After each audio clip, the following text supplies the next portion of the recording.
جو قبائلی علاقوں کے انضمام کے بعد فنڈ دیے جانے تھے، جو وہاں انفراسٹرکچر بننا تھا، ترقی ہونی تھی، وہ نہیں کی گئی۔ تو غربت اور افلاس ایک بہت بڑی وجہ ہوا کرتے ہیں دہشت گردی کی۔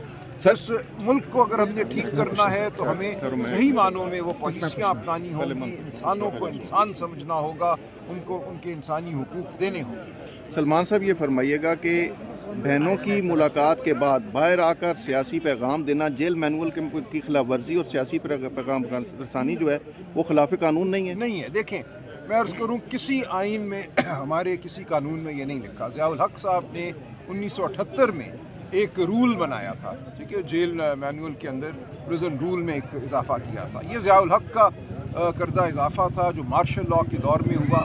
اس کو اسلام آباد ہائی کورٹ نے بنیادی حقوق کے منافی قرار دیا، اس کو تلف کیا، اس کو کہا کہ اس کا کوئی وجود نہیں ہے۔ بعد میں جو یہ بینچ بنے 26ویں آئینی ترمیم کے بعد، انہوں نے اس رول کو بحال کر دیا ہے، لیکن ایک تکنیکی بنیاد پر۔ کسی نے یہ نہیں کہا کہ یہ رول جو ہے بنیادی حقوق سے تصادم نہیں کھاتا۔ کہ کیسے آپ ایک شخص کو کہہ سکتے ہیں کہ تم کیا بات کرو گے، کیا بات نہیں کرو گے؟ آزادی اظہار جو ہے آپ کا، میرا، جیل میں بیٹھے ہر شخص کا ایک حق ہے۔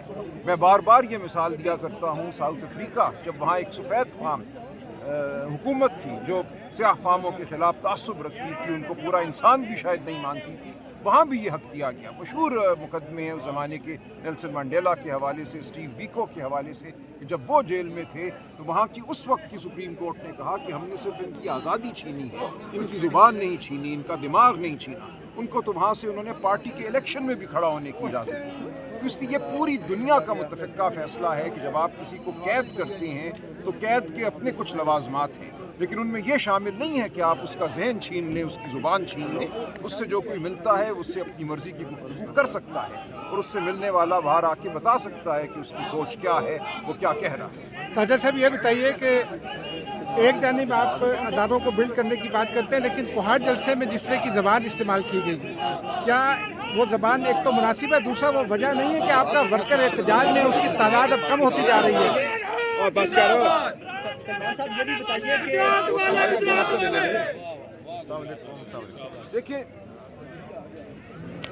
میرے سامنے وہ پوری تقریر نہیں ہے، لیکن دیکھیں، سیاسی ایک گفتگو جو کی جاتی ہے اس میں عزم کا اظہار کیا جاتا ہے، اس میں یہ بتایا جاتا ہے کہ ہم اپنی جگہ پہ ہم کھڑے ہوئے ہیں، ہم ڈٹے ہوئے ہیں۔ ہمارا موقف ہمیشہ سے یہ ہے کہ پاکستان کی افواج، پاکستان کے تمام ادارے ہمارے ادارے ہیں۔ جب مئی میں بھارت کے ساتھ جھڑپ ہوئی تو ہم اپنی افواج کے ساتھ کھڑے تھے۔ ہمارا سوشل میڈیا، ہمارے تمام ذمہ داران، ہماری تمام گفتگو آپ اس وقت کی سن لیں، پارٹی کی گفتگو جو تھی اپنے اداروں کے ساتھ، اپنی فوج کے ساتھ تھی، اور آئندہ بھی ہم پاکستان کی فلاح کے لیے، پاکستان کی بقا کے لیے کام کریں گے۔ اپنے تمام اداروں کو ہم عزیز سمجھتے ہیں۔ ہم صرف یہ کہتے ہیں کہ ہمارے حقوق ہمیں لوٹا دیے جائیں، جمہوری حقوق ہمیں لوٹا دیے جائیں، آئینی حقوق ہمیں لوٹا دیے جائیں، بات کرنے کی آزادی ہو، آپ کو آزادی ہو بطور صحافی، ہمیں آزادی ہو بطور سیاسی ورکر اور بطور شہری۔ سلمان صاحب یہ بتائیے، کہا جاتا ہے کہ علیمہ خان صاحبہ کی ملاقات، بہنوں کی ملاقات جن وعدوں پر کرائی جاتی ہے عمران خان صاحب سے، باہر آ کے وہ وعدے توڑ لیے جاتے ہیں۔ تو دیکھیں، ایسا کوئی وعدہ ہونا نہیں چاہیے، مجھے نہیں معلوم کہ کوئی وعدہ ہوتا ہے۔ دیکھیں، میں نے عرض کر دیا کہ جیل مینول میں ضیاء الحق نے 1978 میں ایک شک ڈالی تھی، ایک لائن ہے کہ سیاسی گفتگو نہیں ہوگی۔ اس کے علاوہ پوری دنیا میں ایسا کوئی قانون نہیں، ہمارا آئین اس کی اجازت دیتا ہے۔ اس شک کو اسلام آباد ہائی کورٹ پہلے ہی خلاف آئین قرار دے چکا ہے۔ ایک تکنیکی بنیاد پر اس کو بحال کیا گیا ہے، لیکن وہ معاملہ پھر عدالت کے سامنے ہوگا۔ لیکن اس دوران اگر وہ اپنے بھائی سے ملتی ہیں اور بھائی کے خیالات کا اظہار کرتی ہیں تو میری نظر میں کوئی قانون ان کو ایسا کرنے سے نہیں روک سکتا۔ بہت شکریہ جی، مہربانی۔